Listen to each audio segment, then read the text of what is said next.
Thank you for your kind introduction. I would like to express my gratitude to Kallanish for inviting me to speak again at Kallanish Asia Steel Markets.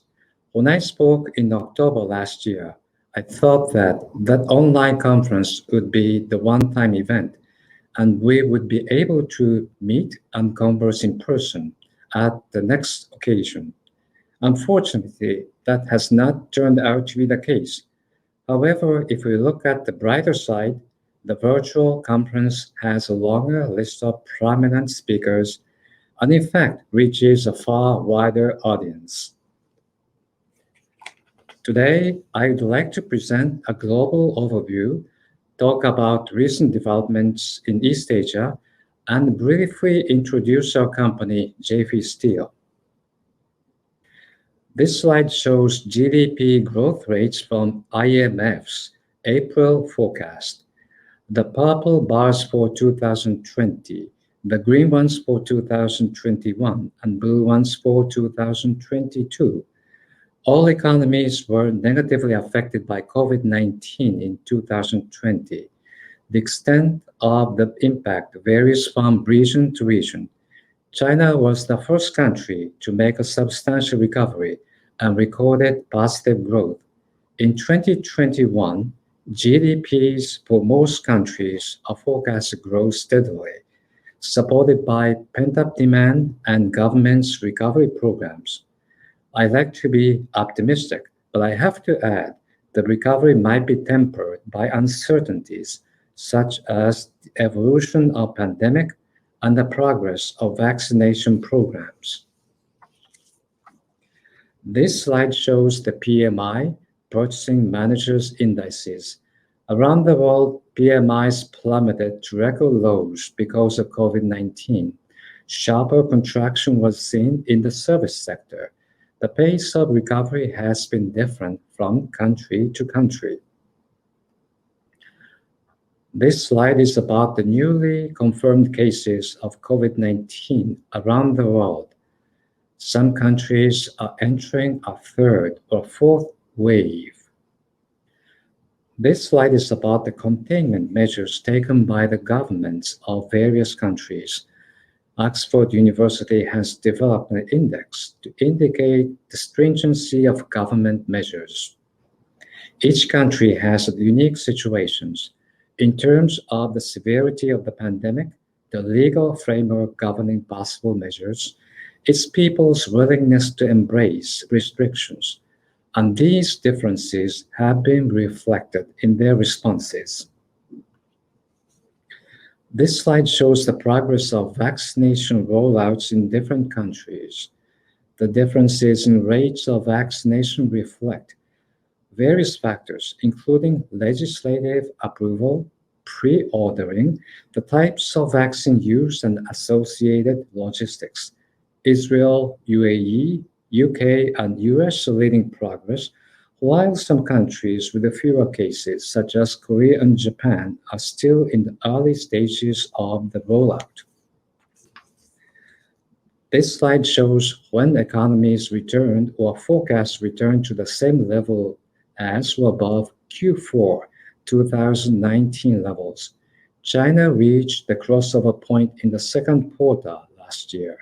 Japan and South Korea are forecast to reach the crossover point in the third quarter this year. How about steel demand?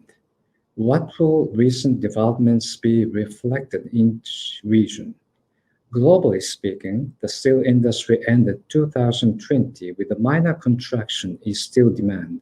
This was due to a robust recovery in China, with a growth of 9.1%. In the rest of the world, steel demand contracted by 10%. In the coming years, steel demand will recover firmly, both in the developed and developing economies. However, for most developed economies, a return to the pre-pandemic levels of steel demand will take a few years. Let me talk about developments in East Asia. China's economy quickly rebounded from the lockdown in February, And almost all economic activity, except retailing, resumed full productivity by May.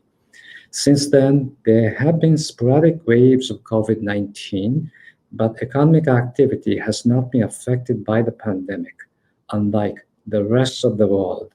The Chinese economy benefited from the government's various measures to stimulate the economy, such as new infrastructure projects, relaxing control of the real estate sector, tax reduction, and also from strong exports.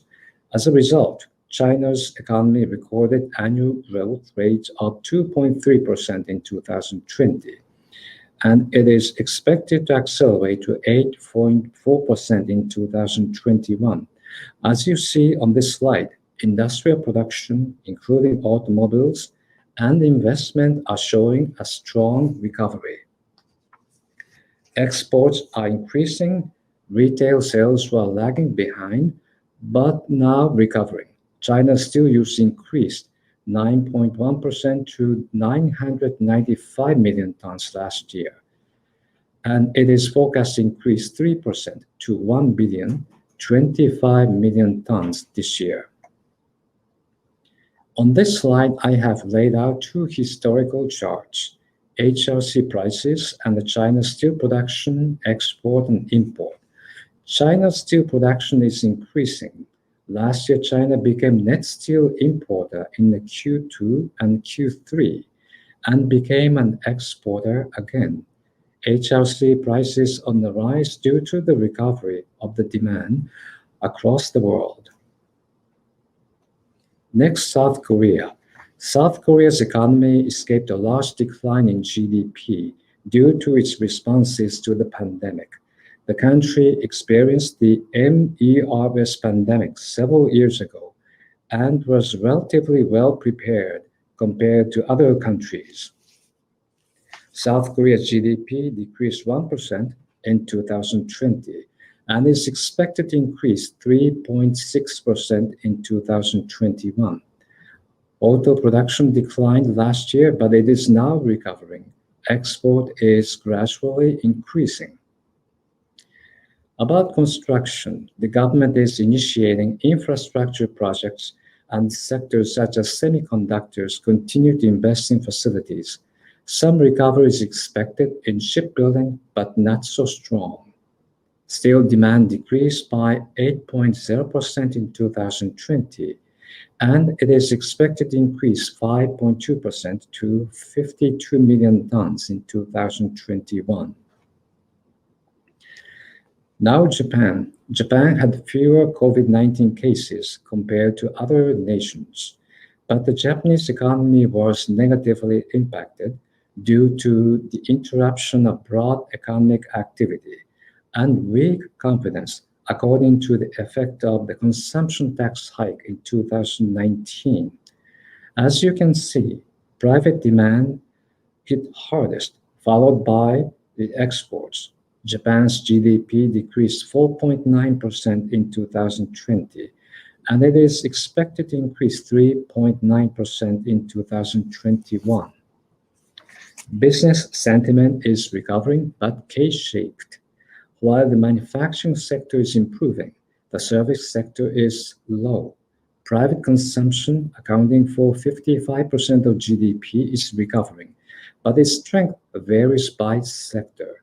About construction, public civil works continue at a relatively steady level, but private demand is still low. The recovery in Japan's steel demand will be moderate, driven by a rebound in the automotive sector with recovering exports and industrial machinery because of a worldwide recovery in capital spending. Japan's steel demand declined by 16.8% in 2020, and it is forecast to increase 6.5% to 56 million tons 2021. Like many other countries, 2020 was a year COVID occupied center stage in Japan. I think the COVID continues to be a key word in 2021, especially to decipher the challenges Japan is facing. I would like to explain why. COVID stands for CO2, Olympics, vaccination, innovation, and digitalization. About CO2, 2020 was a special year. A number of countries unveiled their CO2 reduction targets. The government of Japan announced its national target to aim to achieve carbon neutrality by 2050.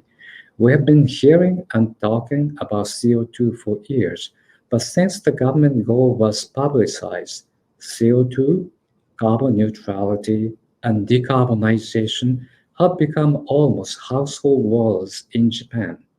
Achieving the target cannot be accomplished by incremental efforts, but it requires a whole set of new approaches, including innovative technologies, infrastructures, and policy framework to enable the industrial transition in a commercially viable manner. Olympics. When I was talking with economists from other countries some weeks ago, I received only one question about Japan. That was about the Olympics. Some people in the audience may recall this year's Olympic is going to be the second time the event is held in Tokyo. First time was in 1964 when Japan's economy was growing at higher speeds. So the Olympics has some special, almost symbolic meaning to Japanese, especially not so young generations. This year we have strikingly different circumstances. I'm not quite certain how the event will be held, but I hope the Olympics this time will have a special meaning also. Vaccination. I do not have to dwell on its importance. So far, we have had relatively fewer cases, but I hope that vaccination rollout will progress swiftly and efficiently. Innovation. We have been talking about a lot about innovation, especially so in our industry.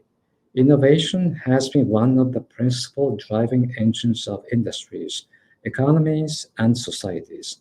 In the context of decarbonization, is becoming critically important.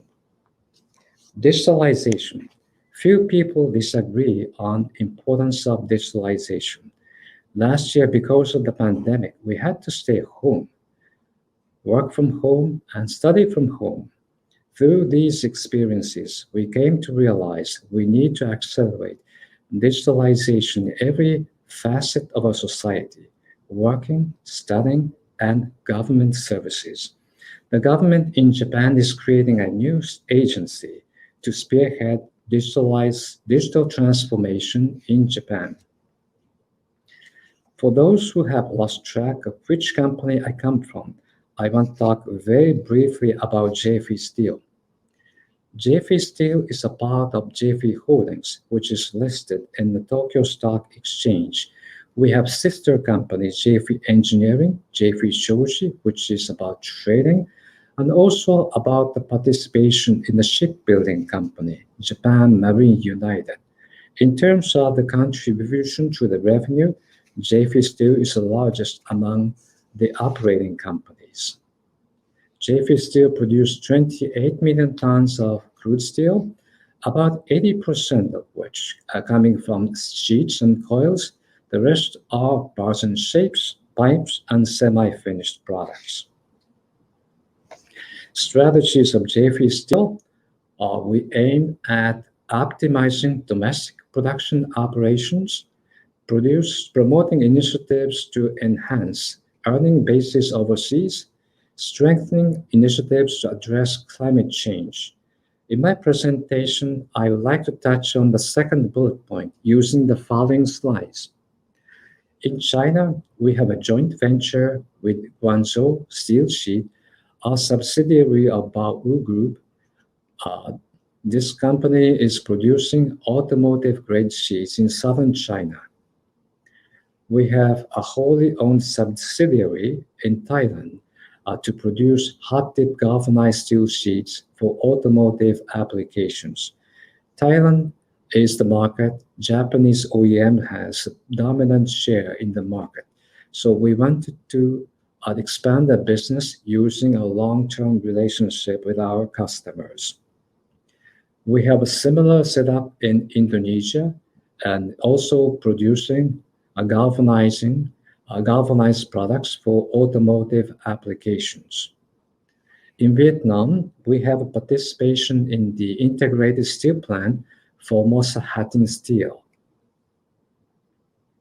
In India, we are one of the largest shareholders of JSW Steel. India's growth potential is, nobody can disagree with it, and we try to capture green demands for the high-quality steel in India, at the same time meeting the requirements of our long-term customers. So this is a map of our alliance partners around the world, which indicates we are committed to grow globally with our customers. Thank you very much for your attention. I really look forward to meeting you all in person at the next conference. Please stay safe and enjoy the conference.